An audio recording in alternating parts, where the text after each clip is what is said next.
బావా, ఇన్ని రోజులు మనం ఏ విషయంలో అయితే బాధపడుతున్నామో ఇయాటి నుంచి మనం బాధపడాల్సిన అవసరం లేదే. అన్ని మంచి రోజులే మనకు. అత్తమ్మ, నువ్వు నానమ్మ కాబట్టాను. మావయ్య నీకు వారసుడు వస్తాడు. తాతలు కాబోతున్నట్టు ఆ కనకే కానీ ఫోన్ చేయరా, 2 ఆటలు పోతాం, చుట్టాల బలం అందరం వెళ్తాం. అవునయ్యా, అందరూ చెప్పుకున్నాం. సంతోషం వచ్చాడు. అవును. మీరు అందరు ఆగురి. ఏమైందిరా? ఇది మీ ఇద్దరికి అబద్ధం చెప్పింది. లోపం ఉంది దానిలో కాదు, నా దగ్గర. డాక్టరు నాకు ఈ జన్మల పిల్లలు కాదు అని చెప్పారు. ఇది ఇప్పుడు తల్లి ఎట్లయితుంది?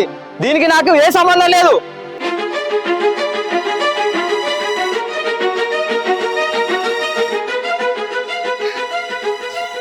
ఏంద్రా నువ్వు చెప్పేది? అవునమ్మా, దీనికి నాకు ఏ సంబంధం లేదు. ఈ తల్లి ఎట్లయితుంది? ఒసే ముదనష్టదానా, ఏం పాపం పని చేసినావే నువ్వు? ఛీ, నువ్వు మనిషివేనా? ఎంత పాపం పని అమ్మా చేసినావే? ఆగమ్మా, దీనికి ఇట్లా కాదు, నువ్వు ఇట్లాయే.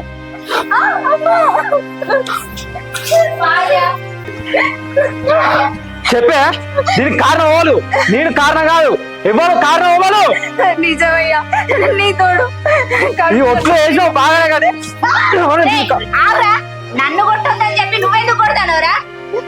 నువ్వు ఇంట్లో పోవే, పో లోపలి పో. నీ పిట్టేనయ్యా.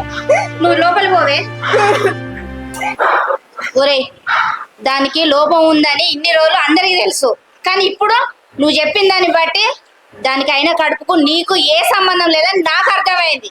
నువ్వు ఇప్పుడు ఆవేశపడకు. ఎంత కొట్టి అడిగినా అది నిజం చెప్పదు. అది ఎక్కడికి పోతుంది, ఏం చేస్తుంది, ఎక్కడెక్కడ తిరుగుతాను అనేది ఆలోచించి అది ఎక్కడికి పోతుందో తెలుసుకో ఫస్ట్. నువ్వు ఇప్పుడు ఆవేశపడకూడక నా మాటిను, కొద్దిగా ఆలోచించు. దీనికి కారకులు ఎవరో తెలుసుకో. తెలుసుకున్నాక అప్పుడు దాని సంగతి చెప్తాం. సరే అమ్మా.